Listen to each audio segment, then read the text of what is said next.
할렐루야. 주님의 은혜와 평안이 여러분과 또 여러분의 가정 가운데 함께 하시기를 기원합니다.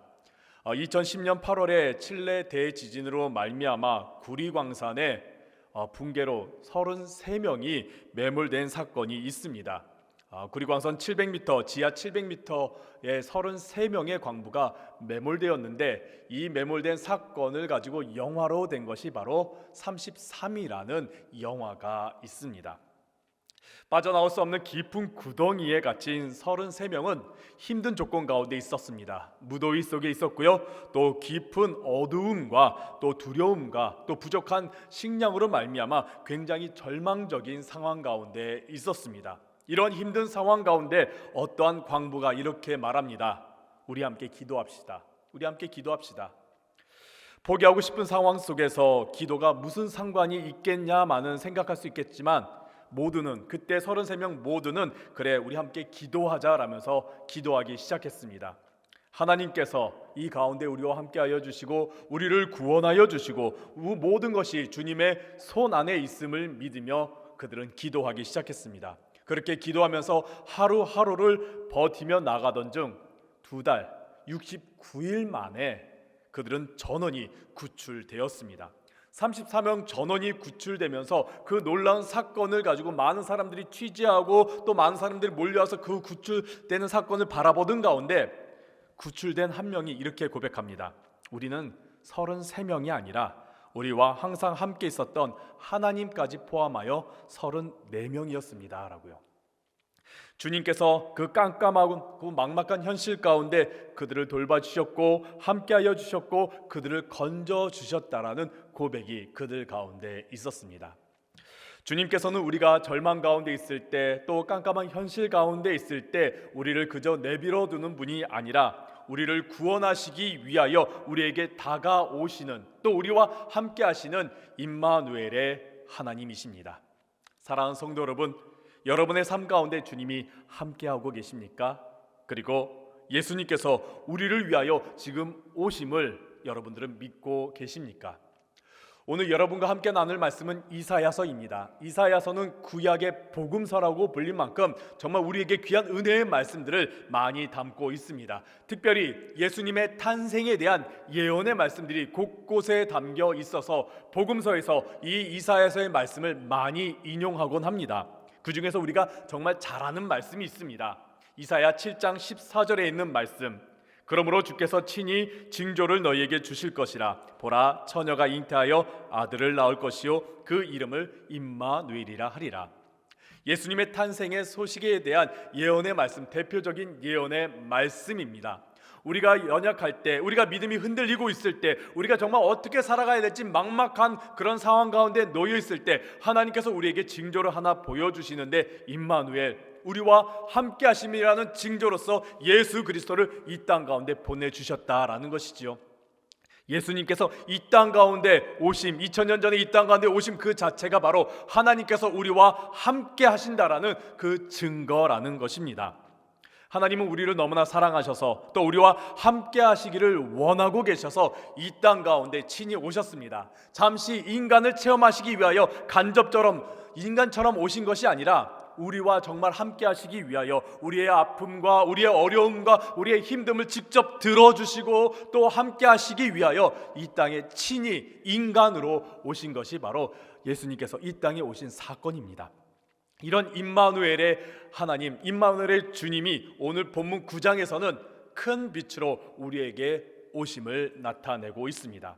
1절에 이렇게 시작합니다. 오늘 본문 위에 있는 9장 1절에 이렇게 시작합니다. 전에 고통받았던 자들에게는 흑암이 없으리로다. 옛적에는 여호와께서 스불론 땅과 납달리 땅이 멸시를 당하게 하셨더니 후에는 해변길과 요단 저쪽 이방의 갈릴리를 영화롭게 하셨느니라. 이전에는 흑암이었다라고 말하고 있습니다. 이 배경은 이렇습니다. 이사야 9장의 배경은 이렇습니다. 이사야 9장이 있었을 때는 아수르가 부강하고 있었을 때였습니다. 그들의 강력한 힘으로 폭력적으로 그들이 폭주하면서 많은 나라들을 정복하고 짓밟고 있었습니다. 이 사건으로 말미암아 북이스라엘은 멸망을 당했고 남유다는 큰 위기 가운데 놓여지게 되었습니다. 북이스라엘이 멸망당할 때 가장 북쪽에 있었던 땅 갈릴리 지역, 오늘 본문 가운데 납달리와 스불론 땅은 정말 크게 황폐하게 되고 말았습니다. 여러분들, 전쟁이 일어난 땅이 어떠한 것인지 여러분들 잘 알고 있을 것입니다. 전쟁이 일어나면 그 모든 땅들, 그 모든 도시와 그 모든 주변의 환경들은 황폐하게 변하게 돼버립니다. 거기에 전쟁이 패배하게 된다면 그 상황은 더 참담합니다. 인권은 유린당하고요, 학살과 탈취로 말미암아 정말 잔혹한 현실이 펼쳐지게 되는 것이지요. 스불론 땅과 납달리 땅, 저 갈릴리 지역이 그러했었습니다. 모든 것이 다 무너지고 황폐하여지고 살아갈 희망조차 없는 정말 깜깜한 때, 흑암과 같은 때가 그 당시 그 지역의 사람들의 모습이었다라는 것이죠. 그런데 그러한 흑암과 같은 곳에 주님께서 오셔서 그 땅에 있는 흑암을 물리쳐 주시고 밝은 빛으로 비춰주신다라고 말씀하고 있습니다. 그 내용이 2절에 나타나는데 우리 함께 2절에 있는 말씀 함께 읽도록 하겠습니다. 흑암에 행하던 백성이 큰 빛을 보고 사망의 그늘진 땅에 거주하는 자에게 빛이 비치도다. 주님께서 이 땅 가운데, 이 어두운 땅 가운데, 정말 한치 앞을 볼 수 없고 두렵고 절망 가운데 이 어두운 땅 가운데 예수 그리스도, 빛이신 예수 그리스도를 보내주시겠다라고 말씀하면서 빛이신 주님께서 이 땅 가운데 오실 때 어둠을 물리쳐 주시고 우리에게 밝은 빛을 비춰주신다라고 말씀하십니다. 그 빛이 무엇입니까? 구원과 생명의 빛입니다. 어둠 가운데 절망하고 있는 이들을 구원하여 주시고 인도하여 주시는 그 구원의 빛, 또 생명이 없는 이들에게 생명을 더하여 주시는 그 생명의 빛을 예수 그리스도께서 이 땅에 오셔서 나타내 주신다라는 것이죠. 그 큰 빛이 이 땅 가운데서 어떠한 분으로 오셨는지, 또 어떠한 역사를 하고 계시는지, 그 일을 어떻게 이루어가고 계시는지가 바로 오늘 본문 6절과 7절에 있는 내용입니다. 이 내용을 여러분과 오늘 함께 나누고자 합니다. 첫 번째입니다. 주님께서는 우리에게 큰 빛으로 오셨습니다. 우리 함께 오늘 본문 6절에 있는 말씀을 다시 한 번 더 읽도록 하겠습니다. 이는 한 아기가 우리에게 낳고 한 아들을 우리에게 주신 바 되었는데 그의 어깨에는 정사를 메었고 그의 이름은 기묘자라, 모사라, 전능하신 하나님이라, 영존하시는 아버지라, 평강의 왕이라 할 것임이라. 아멘. 한 아기가 우리를 위해 태어났다. 하나님께서 우리를 위하여 한 아기를 보내주셨다. 그 아기의 이름은 이러하다라고 본문에서 말씀하고 있습니다. 성경에서 이름은 굉장히 중요한 의미를 갖고 있습니다. 이름 안에는 그 사람의 본질이 담겨져 있기 때문입니다. 이름 안에는 그 사람의 어떠한 특징을 가지고 있는지, 또 그 사람이 어떠한 삶을 살아가고 있는지, 그 사람에게 어떠한 능력과 어떠한 일을 행하는지가 담겨 있습니다. 그래서 아까 전에 우리가 읽었던 이사야 7장에서 그 이름을 임마누엘이라 하리라, 하나님께서 우리와 함께 하신, 예수님께서 이 땅 가운데 오셔서 우리와 함께 하신다라는 그 이름을 주셨습니다. 그리고 오늘 본문에서는 4가지 이름을 주십니다. 첫 번째 기묘라 모사라, 두 번째 전능하신 하나님, 세 번째 영존하시는 아버지, 네 번째 평강의 왕이라는 이름을 나타내 주십니다. 이 이름이 바로 빛으로 오신 예수님께서 이 땅 가운데 행하신 일들을 나타내고 있고, 또 빛으로 오신 주님께서 우리의 삶 가운데 나타나실 일들을 의미하고 있습니다.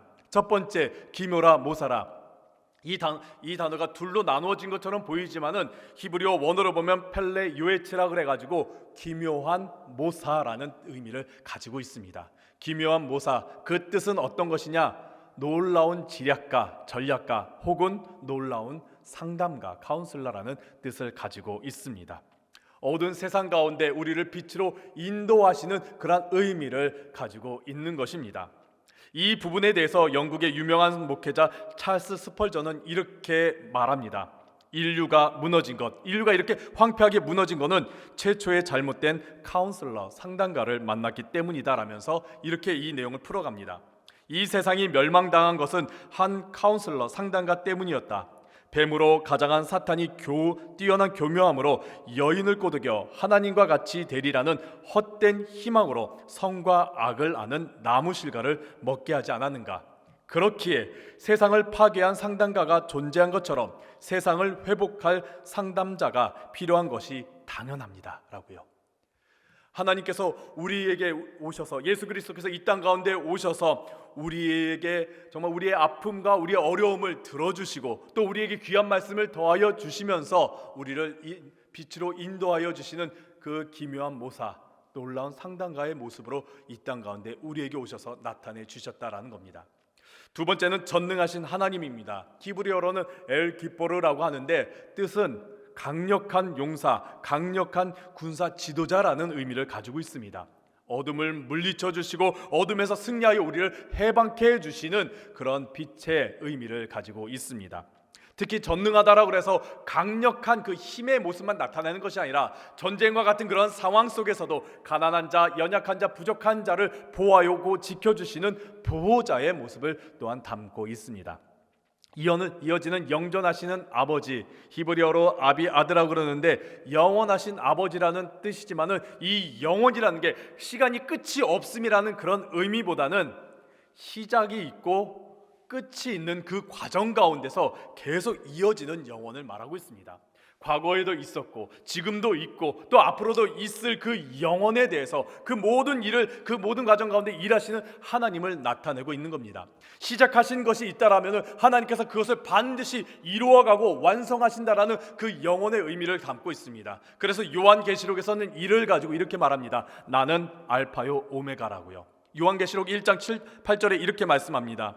주 하나님이 이르시되 나는 알파와 오메가라. 이제도 있고 전에도 있었고 장차 올 자요 전능한 자라라고요.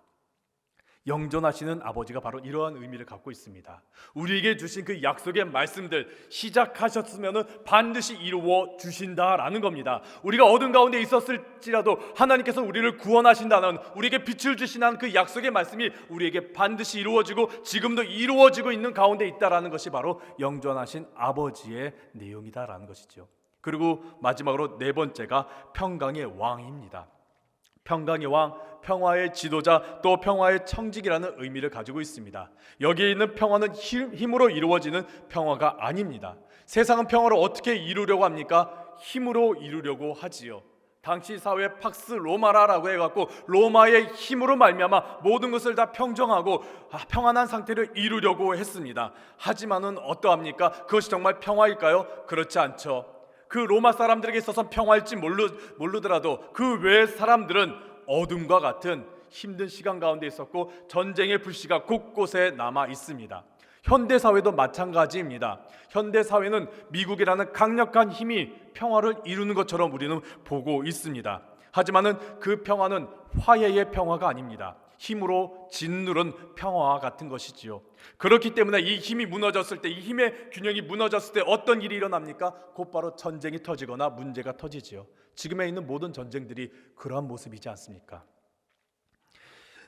이런 어두운 상황 가운데 하나님께서 예수 그리스도를 보내주셔서 이 땅 가운데 이루어 주시는 평화는 화해 그리고 사랑의 평화입니다.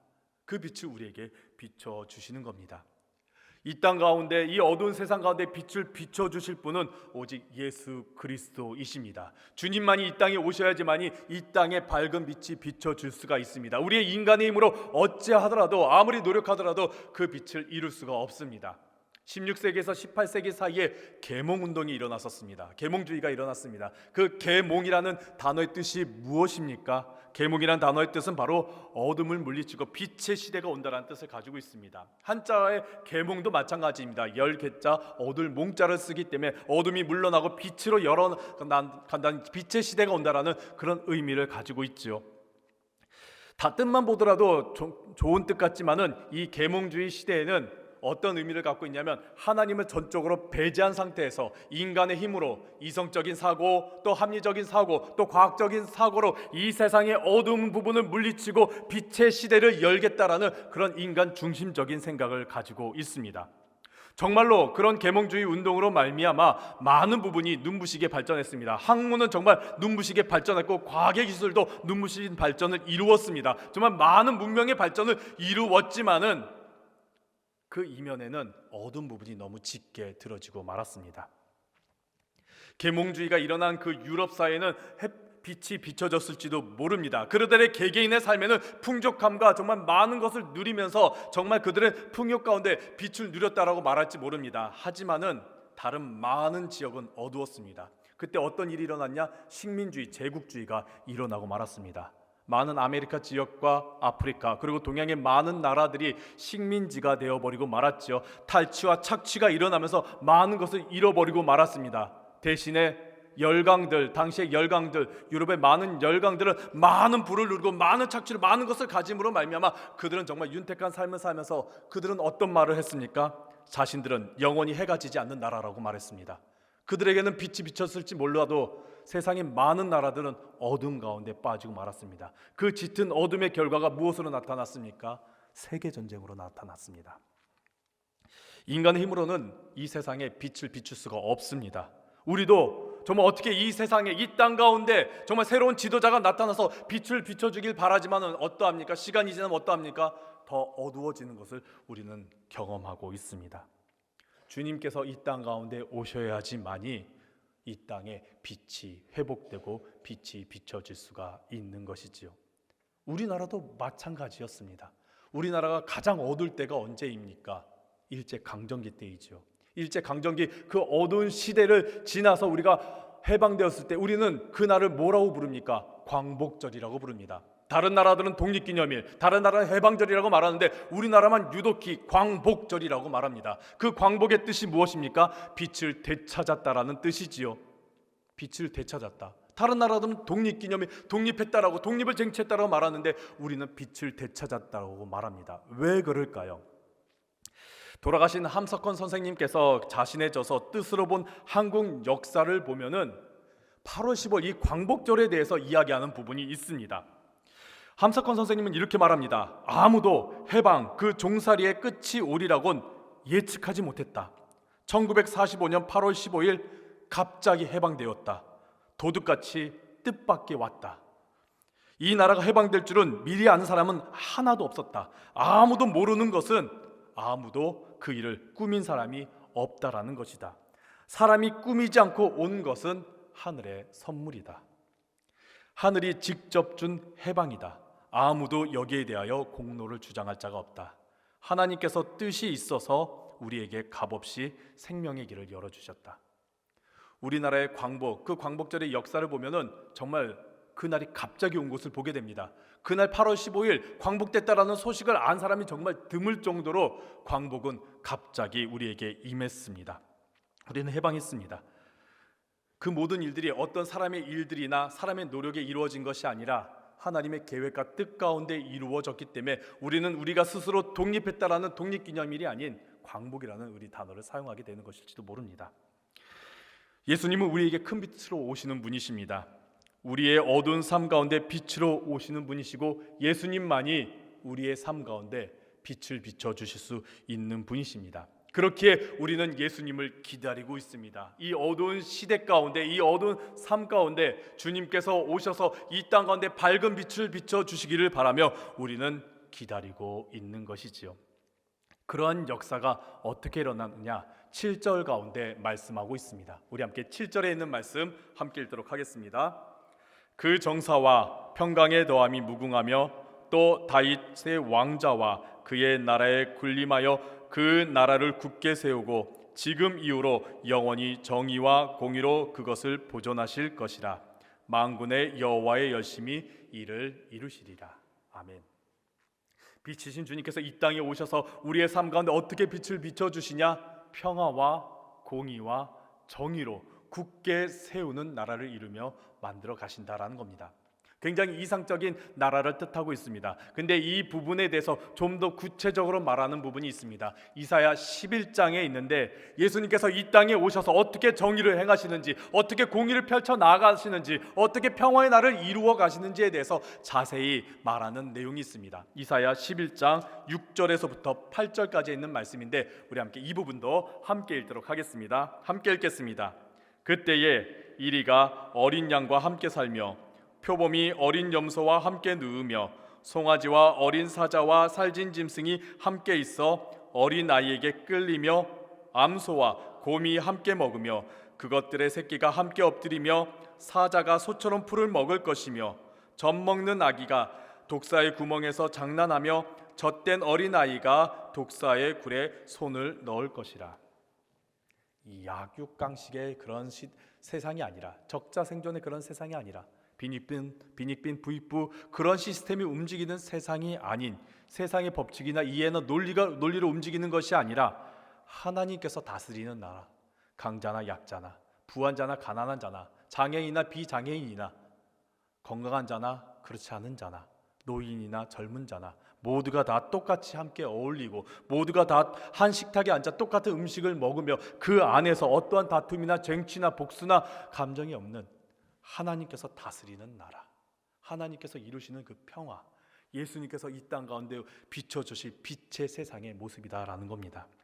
예수님께서 오셔야지만이 그 일이 일어나는 거고, 주님께서 이 땅 가운데 비추실 빛이 바로 이것이다라는 것이지요. 그 일들이 바로 우리의 마음 가운데, 우리의 가정 가운데, 또 내가 살아가는 공동체와 또 지역과 민족 가운데 이루어 주신다라는 겁니다. 주님께서 이 땅 가운데 오실 때, 우리 가운데 오실 때 이루시는 내용이다라는 것이지요. 성탄의 역사가 바로 이것입니다. 그리고 무엇보다 더 중요한 것은 이 모든 것 우리가 이루고 우리가 만들어가는 것이 아니라 하나님께서 이루어 가신다라고 말씀하십니다. 오늘 본문 맨 마지막에 이렇게 말합니다. 맨 마지막에 이렇게 말씀합니다. 만군의 여호와의 열심히 이를 이루시리라. 만군의 여호와의 열심히 이를 이루시리라. 여기서 열심이라는 단어가 열정적으로 움직인다, 그 의미보다는 하나님의 뜨거운 사랑을 의미하고 있습니다. 하나님의 그 뜨거운 사랑이, 정말 하나님의 그 강한 사랑이 이 모든 것을 이루어 가신다라는 겁니다. 성경의 많은 역사를 보면 그 안에는 모두가 다 하나님의 사랑이 담겨져 있습니다. 하나님의 일하신 가운데는 하나님의 사랑이 그곳에 곳곳에 담겨져 있습니다. 그래서 예수님을 이 땅에 보내주실 때에 그 하나님의 놀라운 역사하심과 일하심 안에는 하나님의 사랑이 담겨져 있습니다. 그래서 사도 요한은 하나님의 이 모든 역사, 이 놀라운 모든 역사를 바라보면서 그 안에 하나님의 사랑이 담겨져 있음을 바라보며 하나님은 사랑이시다라고 그는 고백하고, 우리가 잘 아는 말씀 요한복음 3장 16절에 이렇게 말하지요. 하나님이 세상을 이처럼 사랑하사 독생자를 보내주셨으니. 예수님께서 이 땅에 오신 그 모든 놀라운 역사, 하나님의 그 계획됨, 그 이루심은 하나님의 사랑이 담겨져 있습니다. 하나님의 사랑이 담겨져 있고 그 하나님의 사랑으로 말미암아 우리의 삶이, 어둠이 사라지고 빛 가운데로 나아가게 되는 것이죠.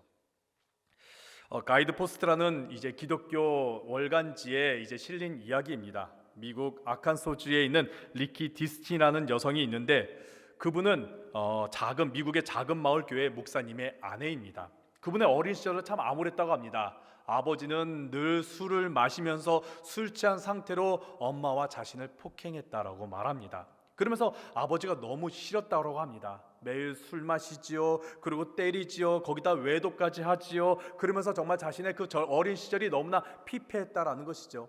그 상황 가운데 어머니는 견디다 못해 정신병원에 입원하게 되었고 그 정신병원에서 돌아가시게 되었습니다.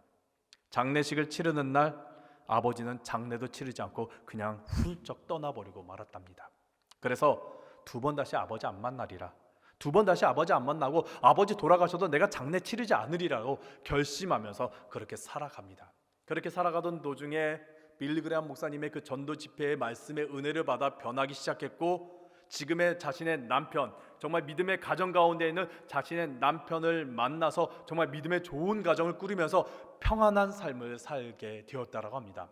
그때 일을 회상하면서 그녀는 이렇게 말합니다. 아버지의 부재, 아버지가 없는 것 나에겐 축복이었다. 그렇기 때문에 내가 이렇게 평안히 살 수 있었다라고 그는 그때의 삶을 회상하면서 잠깐 그렇게 말합니다. 이렇게 평안하게 살아가던 중에 전화가 갑자기 걸려옵니다. 전화의 내용은 이렇습니다. 자신의 아버지가 알코올성 뇌손상으로 치매가 걸렸는데 기억이 없는데 이제 어떻게 할 것이냐고, 보호기관에 보내겠냐고, 아니면 당신 데리고 살겠냐고, 아니면 어떻게 할 거냐고 묻는 전화였던 것이죠. 그동안 아무 소식이 없었기에 평안하게 잘 살고 있었는데 갑자기 온 전화로 말미암아 마음이 크게 불편했고, 이 일이 나와 상관없이 그냥 당신들 마음대로 하라고 말하고 싶었지만은 차마 그럴 수 없어서 남편이랑 좀 이야기하고서 결정하겠다고 하면서 전화를 끊었습니다. 그러고서 이제 목사님인 남편과 함께 자초지정, 또 자기의 과거에 대한 이야기를 하면서 이제 묻습니다. 어떻게 하면 좋겠냐고. 그러자 남편이 그것을 다 듣고서 아버지 모셔오자고, 아버지하고 함께 살자고.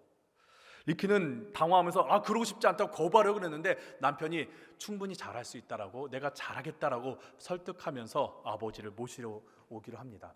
그렇게 아버지를 만나러 가는데 마음이 참 불편했지요. 그 두려운 마음들, 그 힘든 마음들이 막 솟구쳐 오르는데 아버지를 딱 보자마자 너무나 당황스러웠다라고 합니다. 왜냐하면은 너무나 볼품없고 너무나 겁에 질려 있고 두려우면서 정말 벌벌 떨면서 오는 초라한 한 노인의 모습을 보았기 때문입니다. 그동안 자신의 삶을 파괴했던 아버지, 너무나 무섭고 너무나 거대해 보였던 아버지의 모습이 지금은 너무나 연약하고 볼품없고 작아 보였기 때문이지요. 거기에 치매 때문에 기억이 없어서 과거에 자신은 뭐가 있는지 기억도 없더랍니다. 그래서 더 술도 마시지도 않고 가만히 조용히 있고 겸손하고 예의 바른 상태에서 자신을 대했기에 너무나 혼란스러웠다라는 것이죠. 만나면 당장 화내고 퍼부려고 했는데 전혀 다른 사람으로 나타나기 때문에 너무나 당황했다랍니다. 마음 가운데 측은함과 분노가 오가는 그런 혼란스러운 가운데 있는데 살아가면서 더 혼란스럽다라는 겁니다. 왜냐하면은 자신의 남편과 집안일을 너무나 잘하는 거예요. 또 자신의 자녀들을 너무나 잘 돌보고 친절하게 대하고 있는 거예요. 자신이 하는 모든 일들 가운데 칭찬하면서 뭐 도와줄 거 없냐라고 말하는 거죠. 심지어 예배 드리러 갔는데 예배 가운데 감격하며 눈물을 흘리는 모습에 적잖은 당황해 이거 어떻게 해야 되나라고 싶었던 겁니다. 근데 그러는 과정 가운데 하나님께서 자신의 마음을 만지더랍니다. 자신의 마음 가운데 있는 그 오랫동안 마음 가운데 있는 어두운 부분들, 분노, 슬픔, 억울함, 그런 어두운 과거들을 하나님께서 다 하나씩 치유하시면서 물리쳐 주시면서 자신의 마음 가운데 하나의 빛을 비춰 주시더랍니다. 그 빛이 무엇이냐? 예수님의 사랑으로 사랑의 빛이 자신의 마음 가운데 생기게 해주었다고 말합니다. 그러는 가운데 5년 동안 아버지를 함께 모시고 살았다는 거예요. 그러고서 이제 아버지가 돌아가실 때가 되었고 아버지 곁에 머물면서 아버지의 죽음을 지켰다라고 합니다. 과거에 분명히 두 번 다시 아버지 보지 않을 거야. 아버지 죽더라도 장례식 절대 참가하지 않을 거야. 그렇게 결심했는데 아버지의 죽음을 지켜보면서 아버지가 돌아가실 때 마지막으로 한마디 했다라고 합니다. 아빠 사랑해요라고요. 하나님께서는요 우리 가운데 오셔서 우리의 그 어두운 부분을 물리쳐 주십니다. 우리의 연약한 부분들, 정말 우리의 그 어두운 부분들, 나의 어두운 마음, 어두운 생각, 어두운 삶의 그 많은 모습들을 주님의 빛으로 다 물리쳐 주십니다. 예수님께서 이 땅에 오셔서 주신 빛이 바로 이러한 빛입니다. 세상의 빛으로는 이렇게 할 수 없습니다. 하지만 주님께서 우리 가운데 오실 때에, 우리의 삶 가운데 다가오실 때 이 빛이 비춰 주십니다. 그리고 우리는 이 빛을 기다리고 있습니다. 성탄절입니다. 이제 다음 주면 성탄절입니다. 다음 주 수요일은 성탄절입니다. 예수님께서 이 땅에 오시고 또 우리의 삶 가운데 빛을 비춰주시는 그 모습, 오늘 본문 가운데 기묘한 모사라로 또 전능하신 하나님으로 영존하신 아버지로 또 평강의 왕으로 우리에게 다가오셔서 우리의 삶 가운데 빛을 비춰주시는 주님, 우리가 이 주님을 기다리시고 맞이하시기를 간절히 바랍니다. 대림절 예수 그리스도의 오심을 소망하고 기다리고 준비하는 여러분 가운데 주님께서 큰 빛으로 다가오시기를 간절히 바랍니다.